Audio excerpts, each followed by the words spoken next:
offer a ham for our master. The pig has to be killed, slaughtered, in order to offer a ham. Jesus did not only come to be served, but to serve, and not only giving a hand, a heart, but his whole life, offering his whole life in service as a sacrifice to all of us. Values of presence, values of gratitude, values of service and sacrifice, all we learn from the Eucharist. And finally, all young people, well, if you avail all the gadgets of social communication, you are all experts in communication. But IEC tells us that the Eucharist is not, as communication is not only an exchange of ideas, exchange of emotion, but it is an exchange of total giving of oneself to the other in love. And that's what Jesus did. That he did not only communicate himself through his words, but also through his body and blood. And he tells us today, anyone who will eat and this bread and drink my blood will live forever. So my dear young people, Pope Francis tells us, use every kind of social media or communication to share, to proclaim Jesus' love to the world. But let us also be cautious and especially take good care in how we use social media. But in any case, the Eucharist is a communication of Jesus to us, a self-giving in love to all of us. Finally, it's a personal witness of Bishop Paul. Personally, I see the Eucharist as my inspiration, as the fulfillment of my dream, and especially the Eucharist is truly my hope of glory. The night before my ordination, I was ordained March 12, 1988. The night of my ordination, Tatay and Nanay called me to their room and said, Paul, tomorrow you will be ordained a priest. You will now fulfill your dream when you were a small child. And I asked my parent, what was my dream? And then they told me, every Sunday, my tatay and nanay, my papa and mama, brought me to the church, in our town in Ilocos or Santa. And every after Mass, before leaving the church, main entrance door, I always look back at the altar and told my tatay and nanay. And I told them, Tay, Nay, paglaki ko, when I will grow up, I would like to be like that man dressed in white. And I was referring to the parish priest. So I got my first inspiration in the context of the Eucharist through my parish priest. And they told me, and I asked them, why did you not tell me when I already entered the seminary? And they said, well, we are not sure that you will be able to fulfill your dream to be ordained. So tomorrow you will be ordained. That's why we are telling you now that tomorrow your ordination is a fulfillment of your dream. And that dream started in the context of the Eucharist through the inspiration of my parish priest. And as a bishop, so I was ordained March 12. I was ordained a bishop March 26, 2007. And the one that gave me inspiration and hope, I'm the eldest of 7. I was born to a poor family. And after high school, they cannot bring me to college. So I was looking for an opportunity to be a working student. So after a Sunday Mass, the school director of the Vineyard Ordinata Pangasinan told me and asked me, sabi niya sa akin, Paul, ano ang pangarap mo sa buhay? Ano ang plano mo sa buhay? Paul, what is your plan in life? And I just told directly to the school director, Father, I would like to proceed to college, but my parents cannot bring me to college. And then he said, wow, there is a job, a vacancy at the Christ the King Seminary in Quezon City, the SBD Seminary. And would you like me that I recommend you? And they said, wow, I gladly accepted it. Father, can you recommend me? Because I thought probably that would give me opportunity for my college education. So he gave me a recommendation, but on the bus from Pangasinan to Manila, I was praying to Jesus and I was telling him, Jesus, if I will get this job, I would like to offer myself in service. Meaning to say, I would like to follow you through the prison. When I arrived at the seminary, I presented the recommendation to the rector, and immediately, the rector accepted me. And I told myself, wala na akong pakawala. I have to fulfill my promise. But I stopped for a year and worked as a full-time sacristan and a mayordomo of Christ the King Seminary in Quezon City. Miracles of miracles. After working full-time for 1 year, I entered the seminary as a working student in my second year. That was 1977. After 30 years, I went back to the very church where I cleaned the altar, where I was serving. It was there I was ordained a bishop, a sacristan, becoming a bishop from the very place where I work. Again,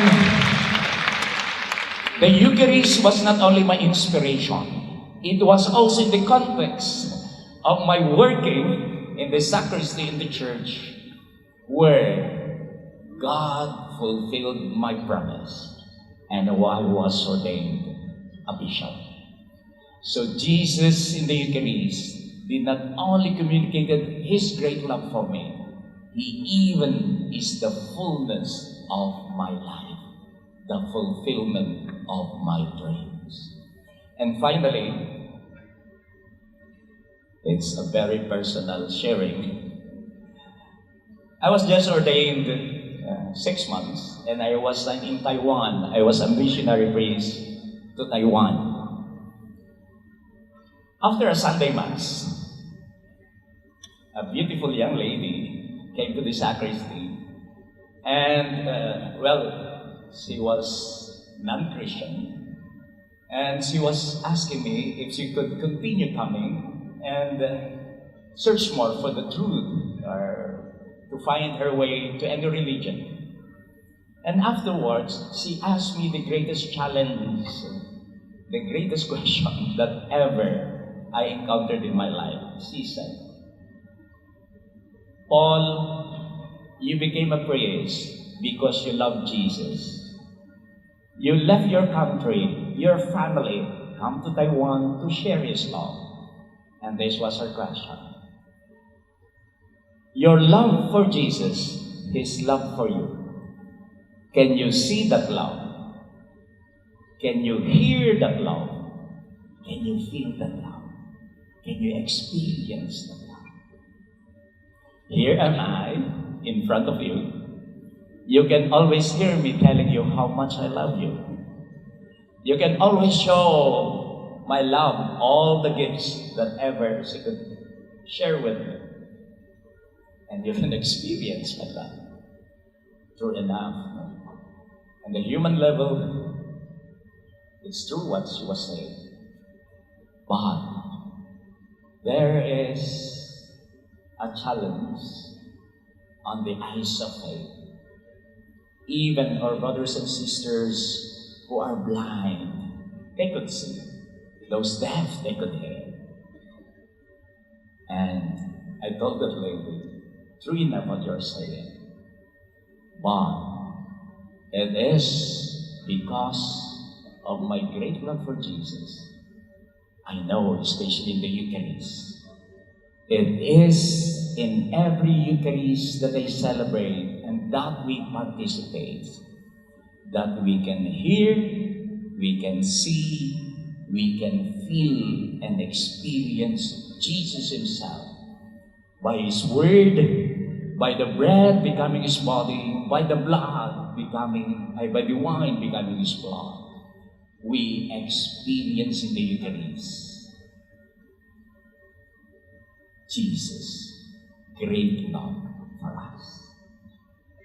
So mga kapatid, IEC Youth 2016, grace-filled days. And at this very moment, may we heed to Pope Francis' call. He is inviting us, all of us, for July. What will happen in July? World Youth Day in Krakow, Poland. And as his message for this World Youth Day, based on the words, "Blessed are the merciful, for they will obtain mercy." And he said in his message these words,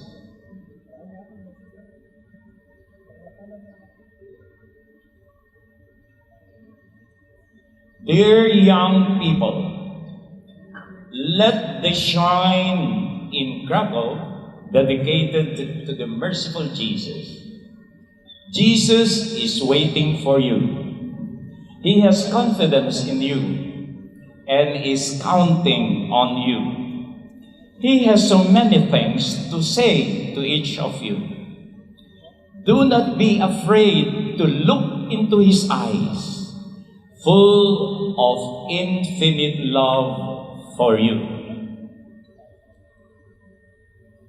Open yourselves to His merciful love, so ready to forgive all your sins. A look from Him can change your lives and heal the wounds of your soul. His eyes can quench the thirst that dwells deep in your hearts. Jesus, I trust in you. Let yourselves be formed by His boundless mercy, by your actions, words, and prayers in our world, wounded by selfishness, hatred, and so much despair. As St. John Paul said, young people, carry with you the flame of Christ's merciful love in every sphere of your daily life and to the very ends of the earth.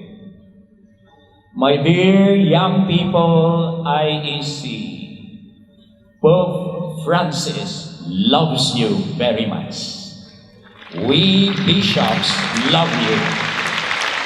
May we always remember that Jesus Christ in the Eucharist, it is His way of dialoguing with us His love, and He is teaching us His values, and He is communicating and telling each one of us, go into the whole world and tell them that Christ in the youth is the hope of glory.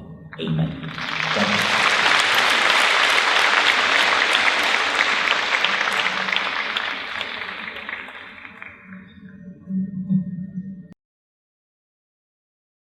How are you?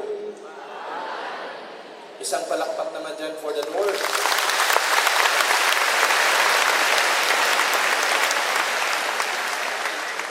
You know, my dear friends, we need to speak English because we have foreign friends here. Are you there? Yeah. Right? You're there. How are you, my friend?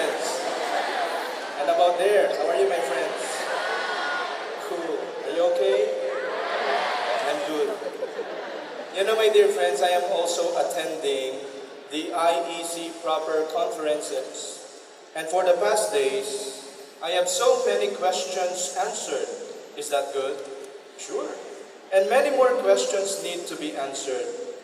Yet, I was thinking actually of you, young people. Because I'm that kind of priest that before sleeping, I think of youth ministry. When I wake up, I think of youth ministry.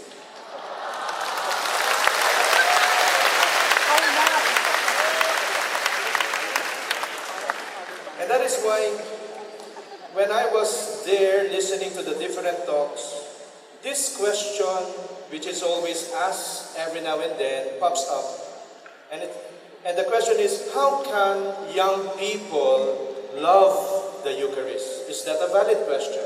Yes. How can young people love the Eucharist? You know, according to a survey, a national survey done in the Philippines, there are 3 things people love in the celebration of the Mass. And I think you can guess it. Number 1, a welcoming community. Amen? Amen. Number 2, a very good homily. Amen? Amen. And number 3, very good choir or singing in the Mass. Amen? Amen. Those are the 3 things. And I think this is a national survey and it came from you. But I want to invite you, because there are 2 things here to really reflect upon. One is loving the celebration of the Mass or the Eucharist. That is the rituals, the rites, or how Mass is celebrated. That is one aspect only. And secondly, how can we love the Eucharist? First, how can we love or like the celebration of